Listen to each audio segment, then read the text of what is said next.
A woman I'd never met started screaming at the grocery store, "Why won't you stop following me?" I was reaching for a box of cereal when the screaming started. The woman was maybe 30 feet away in the frozen food aisle, her voice cutting through the ambient music and checkout beeps like a siren. She was pointing directly at me, her face flushed red, tears streaming down her cheeks. "Why won't you stop following me?" she shrieked. "Someone help me, please! This man has been stalking me for weeks." Every head in the store turned toward us. I dropped the cereal box, my hands coming up instinctively in a gesture of innocence. "I don't know you," I said, my voice sounding weak and unconvincing even to my own ears. "I've never seen you before in my life." She backed away from me, stumbling into a display of pasta sauce that crashed to the floor in an explosion of red. He's lying. He follows me everywhere. He knows where I work, where I live, what car I drive. A store manager appeared, his radio crackling. 2 other employees flanked him, positioning themselves between me and the woman. "Sir, I'm going to need you to stay right there," the manager said. His hand hovered near his hip where I could see he carried pepper spray. The woman was sobbing now, her whole body shaking. "He's been outside my apartment. He sends me messages. He knows everything about me." I felt my heart hammering against my ribs. "This is insane. I don't know this person. Check the security footage. I've been shopping normally. I've never approached her." But even as I said it, I could see the doubt in everyone's eyes. The way they looked at me like I was dangerous, like I was the monster she was describing. Someone had already called the police. I could hear sirens approaching outside. The cops arrived with the kind of urgency reserved for dangerous situations. 3 officers pushed through the entrance, hands resting on their weapons. The woman immediately rushed toward them, still crying, gesturing frantically in my direction. "That's him. Please. You have to help me. He's been terrorizing me for 3 weeks." The lead officer was a woman in her 40s with sharp eyes that swept over the scene before landing on me. "Sir, please keep your hands where I can see them and don't move." I complied, my mind racing. This couldn't be happening. I'd come to buy groceries on my lunch break from the accounting firm where I worked. I'd been thinking about nothing more serious than whether to get the name brand or store brand coffee. Now I was being treated like a criminal because a complete stranger was accusing me of something I hadn't done. The officer approached the woman first, speaking to her in low, calming tones while her partner moved toward me. "I'm Officer Ramos," he said. "Can you tell me your name?" "Nathan Kerrigan," I said, trying to keep my voice steady. "I work at Brightwell Accounting downtown. I came here on my lunch break. I've never seen that woman before in my life." Ramos pulled out a notebook. "The woman claims you've been stalking her, following her, showing up at her workplace and home. What do you say to that?" "I say it's completely false. I don't know her name. I don't know where she works or lives. This is the first time I've ever seen her." The woman's voice carried across the store. "His name is Nathan Kerrigan. See? He just admitted it. I've been documenting everything. I have proof." A cold feeling spread through my chest. She knew my name. Officer Ramos's expression shifted slightly. "How would she know your name if you've never met?" I shook my head, feeling panic creeping in. "I don't know. I don't understand any of this." The lead officer walked over with the woman following close behind. "Mr. Kerrigan, this is Vanessa Price. She's filed 3 police reports in the past 2 weeks claiming you've been stalking her. She has documentation, photographs, time-stamped messages, even your license plate number. How do you explain that?" My mouth went dry. "That's impossible. I've never stalked anyone. I don't even know what she looks like until right now. Can I see these photographs?" Vanessa pulled out her phone with shaking hands, scrolling through what appeared to be dozens of images. She held it out, and I stared at the screen in disbelief. The photos showed a man who looked remarkably similar to me, same build, similar hair color, wearing clothes I could imagine owning. But the images were taken from distances or angles that made the face unclear. "That's not me," I said firmly. "That looks similar, but it's not me." "Where were these taken?" "Outside my apartment," Vanessa said, her voice breaking. "Outside my office, at the coffee shop where I go every morning. You've been everywhere. You even sent me messages telling me what I was wearing, what time I left for work." She showed more screenshots, messages from an unknown number describing her daily routine in disturbing detail. "You wore the blue dress today. Very nice. I'll see you tonight at the gym." The timestamp was from yesterday. "I didn't send those," I said, but my voice sounded hollow. "How could I prove a negative?" Officer Ramos asked for my phone. I unlocked it and handed it over, watching as he scrolled through my messages. Call history, everything. "There's nothing here," he finally said to his partner. The lead officer frowned. Could be using a burner phone or an app that spoofs numbers. She turned back to me. Mr. Kerrigan, where were you yesterday at 7:15 a.m.? I thought back. At home, probably. I usually leave for work around 7:30. Can anyone verify that? No, I live alone. But my building has security cameras. My office has sign-in logs. I can prove where I've been. Vanessa made a sound like a wounded animal. He's lying. I have proof. Show them the video. She fumbled with her phone again, pulling up a video file. The footage showed a parking garage, dimly lit. A figure walked past a car that I assumed was hers, pausing to look toward where the camera must have been mounted. The person's face was angled away, but the body type and clothing matched the photos. That's from 2 nights ago, Vanessa said. He stood there for almost 10 minutes, just watching my car. I was so scared I called building security. Officer Ramos studied the video. We'll need to take you both down to the station to sort this out. Mr. Kerrigan, you're not under arrest, but we need to investigate these claims. You're free to refuse, but it would be helpful if you cooperated. I nodded, feeling numb. I'll cooperate. I have nothing to hide. We rode in separate patrol cars to the police station. During the drive, I tried to piece together what was happening. Someone was impersonating me, stalking this woman and setting me up to take the fall. But who? And why?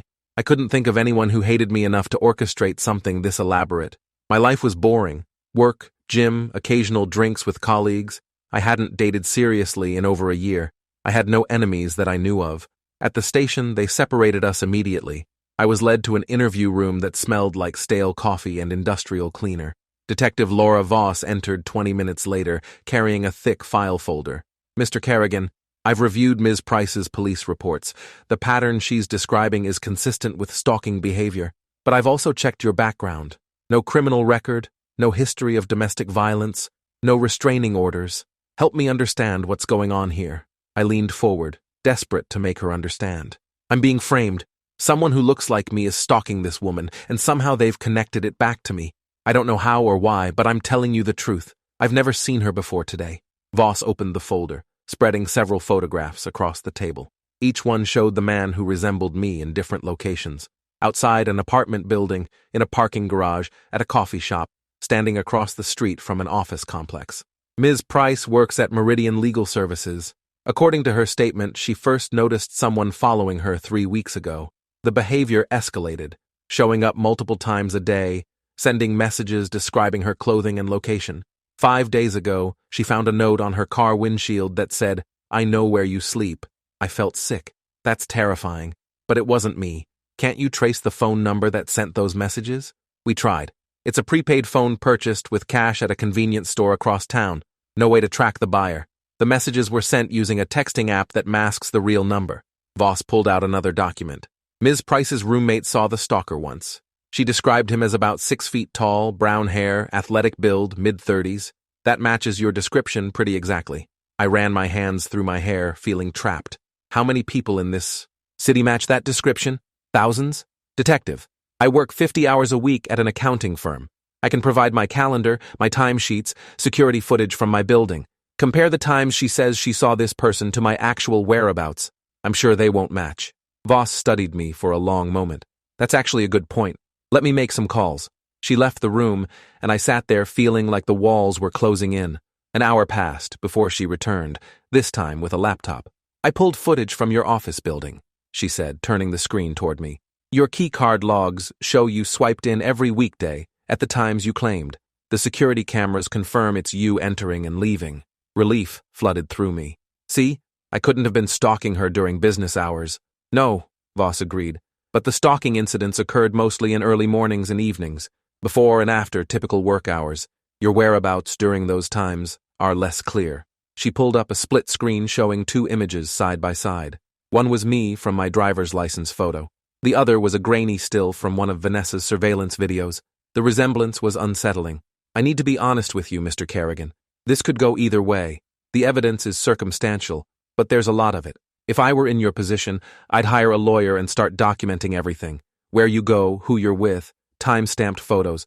Because if this continues, and we can't find another suspect, you're going to be charged. The words hit like a physical blow. How am I supposed to prove I'm not doing something that's impossible? I know, Voss said, and for the first time, I heard sympathy in her voice. But that's the situation you're in. Someone is either deliberately framing you, or we're looking at the world's most unfortunate coincidence. Either way, you need to protect yourself. She let me go with a warning to stay away from Vanessa Price. No contact, direct or indirect. If I saw her anywhere, I was to leave immediately. I agreed, though the instruction felt absurd. I'd been successfully avoiding her my entire life until today. I walked out of the police station into the late afternoon sun, feeling like I'd stumbled into someone else's nightmare. My phone had 17 missed calls and dozens of text messages. My boss wanted to know why I hadn't returned from lunch. My mother had somehow heard about the incident and was panicking. 3 unknown numbers had left voicemails I was afraid to check. I called my boss first, explaining I'd been detained by police for something I didn't do. He was confused but told me to take the rest of the day. Then I called my mother, assuring her I was fine and would explain later. Finally, I checked the voicemails. 2 were reporters who'd somehow gotten wind of the story. The third was from a lawyer's office, suggesting I might need representation. I sat in my car in the parking lot, trying to think logically through the panic. Someone had chosen me specifically to frame for these crimes. That meant they knew me, at least enough to gather information, my name, what I looked like, probably where I lived and worked. But who? I pulled out my phone and started making a list of everyone I could think of who might have a grudge. Ex-girlfriends came first, but the list was short and ended amicably in each case. Former co-workers, I'd never had a conflict serious enough to inspire this kind of revenge. College roommates, we'd lost touch years ago. The list stayed frustratingly short. My last serious relationship had been with a woman named Patricia, but we'd broken up over a year ago because we wanted different things. She wanted to travel. I wanted stability. It had been sad, but mutual. I couldn't imagine her doing this. Then I remembered something. About 3 months ago, I'd been selected for jury duty. I'd served on a trial for an identity theft case. The defendant, a guy named Trevor Walsh, had been convicted and sentenced to 4 years. During the trial, he'd stared at the jury box with obvious hatred. When the verdict was read, he'd shouted that we'd all pay for ruining his life. I immediately called Detective Voss and left a message explaining about Trevor Walsh. It was a long shot, but it was the only connection I could think of to someone who might want to ruin my life. While waiting for her to call back, I drove home, constantly checking my rearview mirror to make sure I wasn't being followed. My apartment felt different now, violated somehow, even though nothing had changed. I lived on the 4th floor of a decent building in a relatively safe neighborhood. Security was mediocre, a camera in the lobby, but none on the individual floors. Anyone could follow residents through the door if they timed it right. I spent the evening documenting everything I could remember about the past 3 weeks, where I'd been, who I'd seen, what I'd done. The routine was depressingly consistent. Work, gym, home, occasional drinks with colleagues, one dinner with my mother. I took photos of my apartment, my car, my workplace parking spot. I activated location tracking on my phone and made note of the time. From now on, I'd have a digital trail of my movements. Voss called me back around 8. I checked on Trevor Walsh. He's still in prison, no chance of parole for at least 2 more years. So unless he's orchestrating this from inside, it's not him. My theory collapsed. Then who? I don't know, but I'm going to keep looking. In the meantime, I meant what I said. Document everything. And be careful.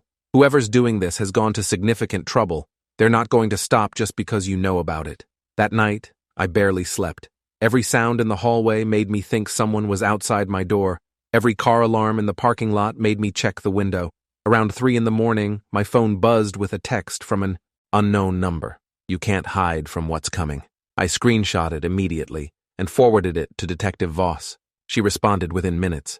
Don't reply. I'm tracing the number now. The next day at work, I could feel the whispers. News of my grocery store incident had spread somehow, probably through the rumor mill that seems to exist in every office. Colleagues avoided eye contact. My supervisor called me into her office for what she termed a wellness check, which really meant, are you losing your mind and going to become a liability? I explained the situation as calmly as I could. She listened with professional sympathy, but suggested I take some personal time to sort things out. It was phrased as concern, but I heard the underlying message. They wanted me gone until this mess was resolved. I agreed to work from home for the rest of the week. At least that would give me alibi coverage, time-stamped emails and file access logs proving I was at my computer, not stalking anyone. That afternoon, another text arrived. Vanessa looks beautiful today. The green blouse really suits her. My blood ran cold. I immediately called Detective Voss, but it went to voicemail. I sent screenshots of the message and paced my apartment trying to think. Whoever was doing this was still actively stalking Vanessa while making it look like me. I had to figure out who and why before they escalated further. I started researching Vanessa Price online, feeling creepy even as I did it, but I needed information. Her LinkedIn profile showed she was a paralegal at Meridian Legal Services. Her Instagram was private, but her Facebook profile picture showed a pretty woman with blonde hair and an open, friendly face. Nothing in her public information suggested any connection to me.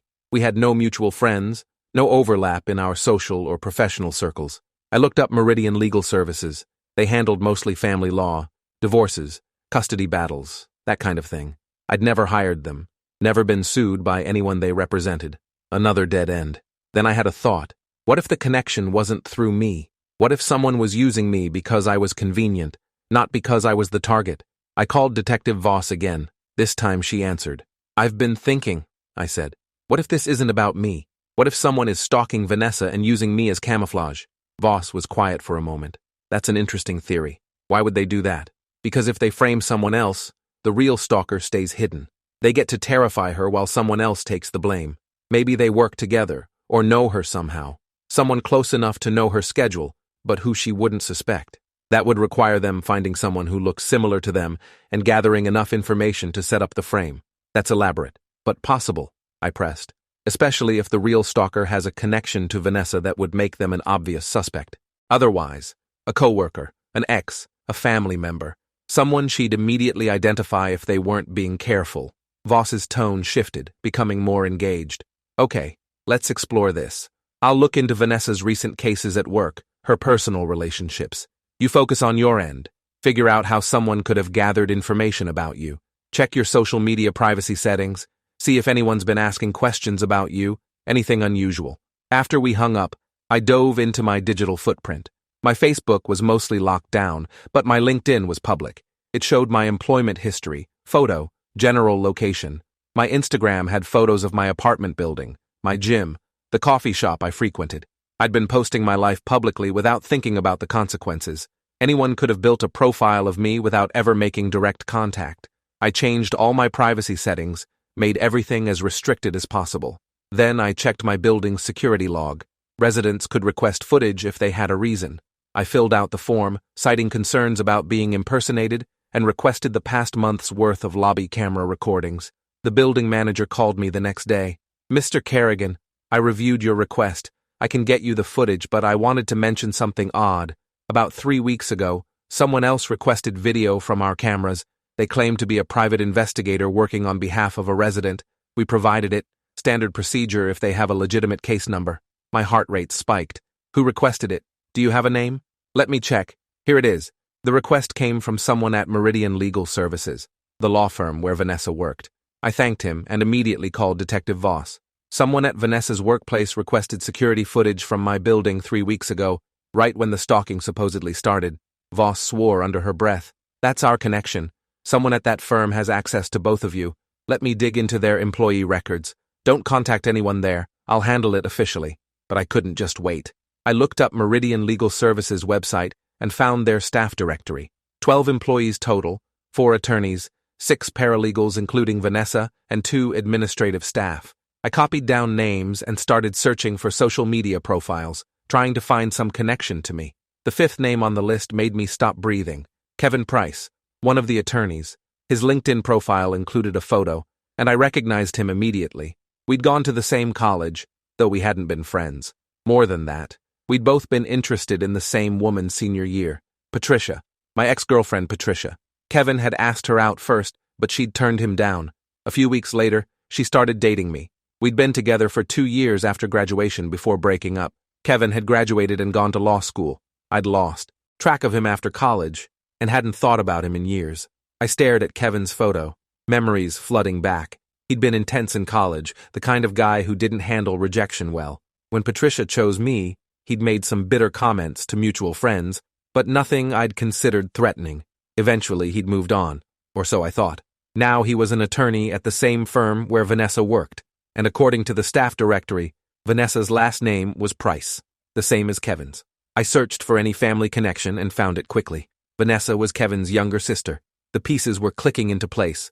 but the picture they formed was terrifying. Kevin had access to Vanessa's daily schedule, knew her routines, could request security footage from my building under the firm's credentials. He resembled me enough that from a distance, wearing similar clothes, he could pass as me in grainy surveillance footage. But why? What was he trying to accomplish? Revenge against me for stealing his girlfriend years ago? That seemed extreme. Unless Patricia's rejection had festered into something darker over the years, I needed proof before going to Detective Voss. Accusations against an attorney would require solid evidence. I pulled up Kevin's social media, looking for anything that might connect him to the stalking. His Facebook was mostly professional, law firm updates, legal news, articles about family law, but his Instagram told a different story. Buried in his posts from 6 months ago were several photos from what looked like a college reunion. The captions mentioned reconnecting with old friends, but one photo made my stomach drop. Kevin stood with a group of alumni, including Patricia. Her face was circled with a heart emoji, and his caption read, "Some connections never fade." I scrolled through his subsequent posts. More photos of Patricia appeared, always with captions that seemed just slightly too personal. Coffee with an old flame. Sometimes the past knows you better than the present. Patient people get what they want eventually. The posts painted a picture of someone obsessed, someone who'd never gotten over being rejected. I screenshot everything and sent it to Detective Voss with a message explaining the connection. She called back within minutes. "This is good, but it's not enough for a warrant. Social media posts and college history don't prove he's stalking his own sister to frame you. I need something concrete." "What if I can get him to confess?" I asked. "How would you do that?" "I don't know yet, but he's clearly fixated on the past. Maybe I can use that." Voss's voice became stern. "Do not contact him directly. Do not do anything that could be construed as harassment or threatening. If you mess up the investigation, any case we build could fall apart." I agreed, but I was already forming a plan. I couldn't just wait for Kevin to escalate. Vanessa was in real danger, and I was the convenient scapegoat. If Kevin succeeded in framing me, the real stalking would continue with no one looking for the actual perpetrator. That night, I created a fake email account and drafted a message to Patricia. I kept it simple, apologizing for the out-of-the-blue contact, but mentioning I'd heard she'd reconnected with Kevin and wanted to warn her that he'd been acting strangely. I included no details about the stalking, just vague concerns about his behavior. Then I waited. Patricia responded the next morning. Her email was cautious, but friendly. She confirmed she'd seen Kevin at the reunion and they'd exchanged contact information. He'd been texting her frequently, suggesting they get together, reminiscing about college. She'd been polite, but hadn't encouraged anything romantic. "Why do you ask?" she wrote. "Has something happened?" I replied carefully, explaining that Kevin might be fixated on our old relationship in an unhealthy way. I didn't mention the stalking directly, but suggested she be careful about how much personal information she shared with him. Patricia's next email was longer and more concerned. She'd noticed some odd behavior. Kevin had asked detailed questions about my life, where I worked, if I was seeing anyone, what I did for fun. She'd found it strange but assumed he was just making conversation. He'd also driven by her apartment once, claiming to be in the neighborhood, though she lived 30 minutes from his usual areas. "Now that you mention it," she wrote, "he's been pretty persistent. I've tried to maintain boundaries, but he doesn't seem to take hints well. Should I be worried?"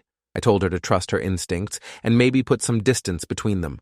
Then I forwarded the entire email exchange to Detective Voss. Her response was immediate. "This establishes a pattern of obsessive behavior. I'm going to request phone records and financial statements for Kevin Price. If he purchased a burner phone or has been following you or Vanessa, there might be a paper trail." 2 days later, Voss called with news. Kevin's credit card statement shows several interesting purchases.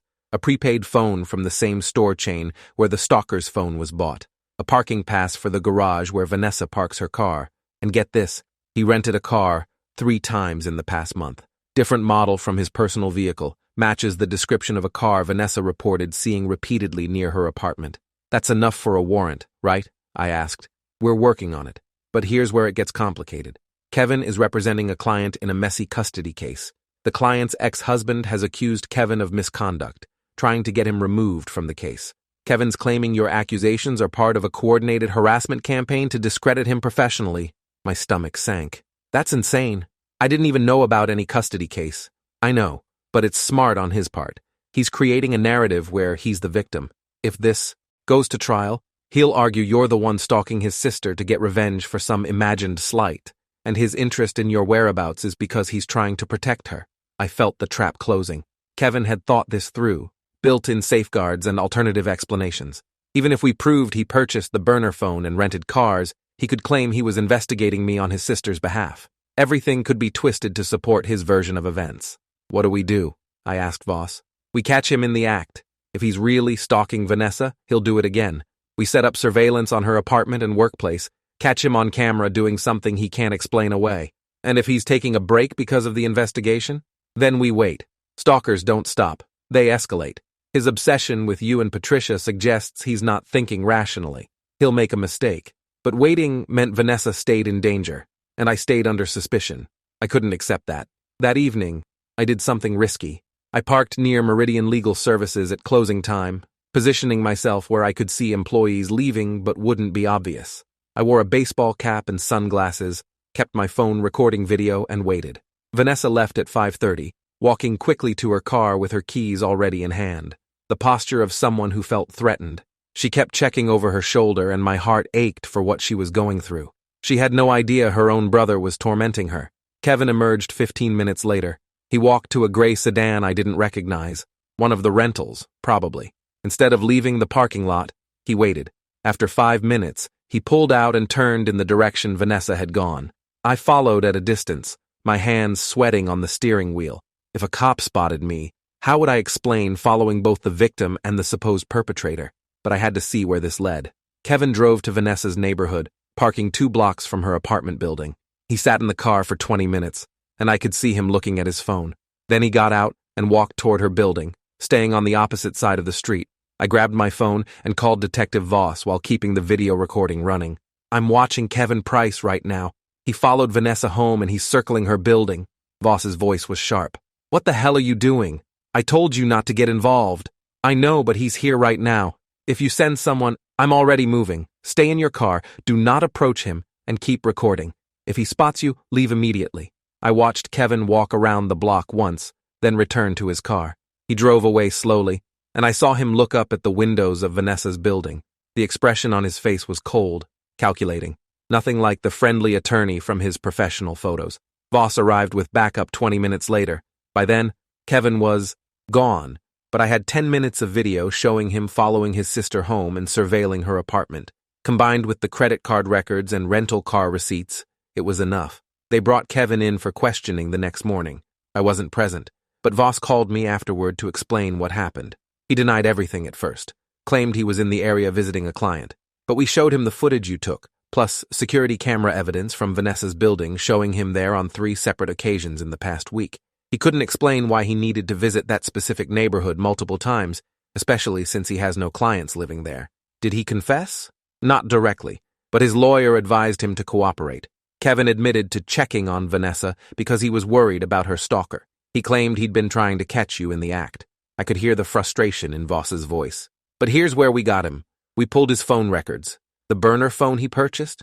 It pinged off cell towers near your apartment, near Vanessa's workplace, near her gym, all times and locations matching the stalking incidents. And the texts sent from that burner to Vanessa? They stopped when we brought him in. Complete radio silence. So what happens now? I asked. We're building a case for stalking, harassment, and filing false reports. It's going to take time, but we have enough to charge him. His law firm has already suspended him pending investigation, and Vanessa knows the truth now. That last part hit hardest. How did she react? About how you'd expect. Devastated that her brother did this to her. Confused about why. Guilty for putting you through hell. Voss paused. She wants to talk to you, by the way. Apologize in person. I told her that's your call. I thought about it. Part of me wanted nothing to do with any of this anymore, but Vanessa was a victim too, maybe more than me. Her own brother had terrorized her, and she'd have to live with that betrayal. Tell her I'll meet her, I said, somewhere public, with you present. We met at a coffee shop 2 days later, Detective Voss sitting at a nearby table pretending to read a newspaper. Vanessa looked exhausted, her eyes red from crying. She sat down across from me and immediately started apologizing. I'm so sorry. I can't believe I accused you. I destroyed your reputation, almost got you arrested, and it was Kevin the whole time. I didn't know what to say. You couldn't have known, but I should have. He'd been acting strange for months, asking about my cases, my schedule. I thought he was just being protective. Vanessa wrapped her hands around her coffee cup. The police showed me everything. The rental cars, the phone records, the footage. He was there every time I reported seeing my stalker, watching from a distance while I panicked. My own brother did that to me. Why? I asked. Why would he do this? Because of some woman from college, Vanessa said bitterly. Patricia something. He's been obsessed with her for years. Apparently you dated her, and he never got over it. This was his way of punishing you while keeping me scared enough that I'd need him for protection. The psychology was sick but made a twisted kind of sense. Kevin got to torment me by making me look like a stalker, got to play the protective brother for Vanessa, and got to indulge his surveillance obsession all at once. And if he'd succeeded in framing me, he would have eliminated the competition for Patricia's attention. He's going to prison, right? Vanessa asked, and I heard the desperation in her voice. She needed to know her brother wouldn't be able to hurt her again. Detective Voss thinks so. The evidence is pretty overwhelming. Vanessa nodded, tears spilling over.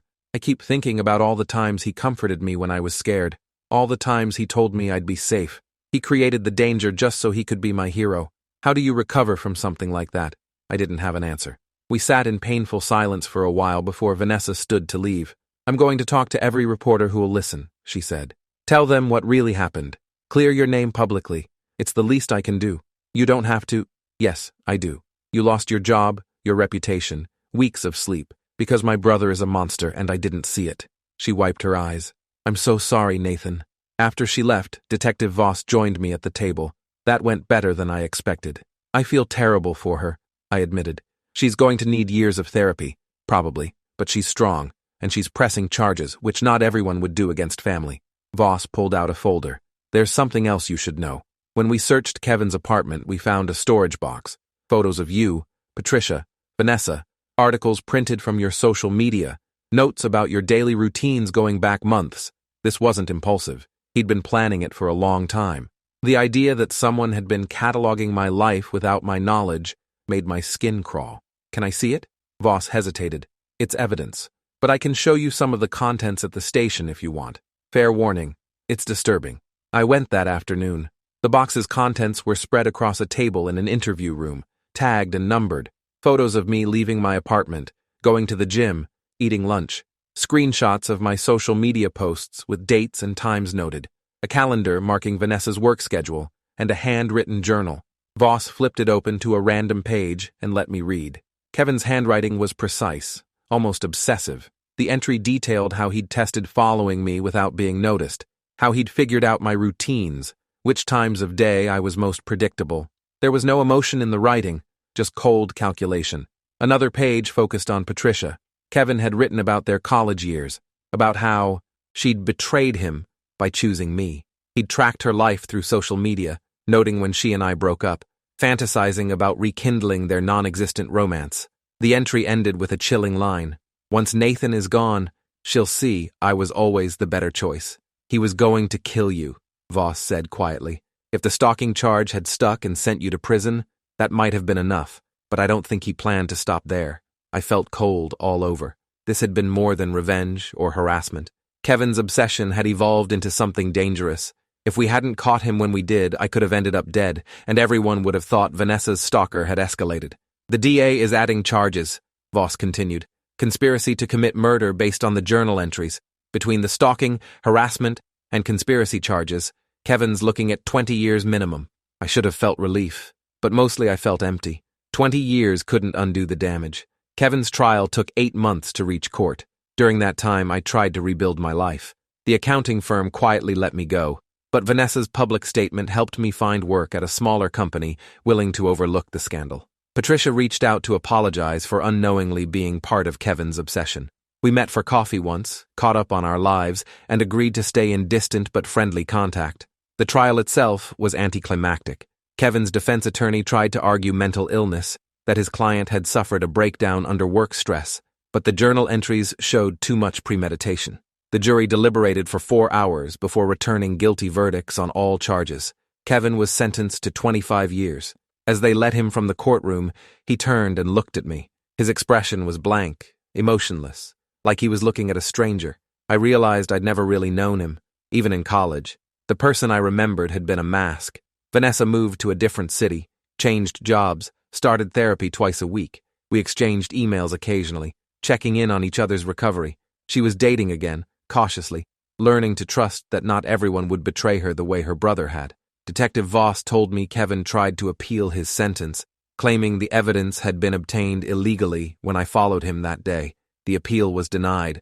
The video I'd taken showed criminal activity in progress, making it admissible.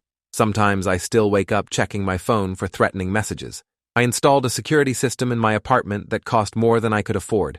I don't post on social media anymore, and I vary my routines obsessively. The paranoia lingers even though the threat is gone, but I also learned something valuable. When someone tries to destroy your life, the best revenge is refusing to let them. I didn't let Kevin's actions define me. I built a new life, made new friends, found work that fulfilled me. 3 years after the grocery store incident, I'm not the same person who reached for cereal that day, but I survived, and Kevin didn't break me. I got a letter last week from the prison. Kevin wanted to apologize. His therapist thought it might help his rehabilitation. I read it twice before throwing it away.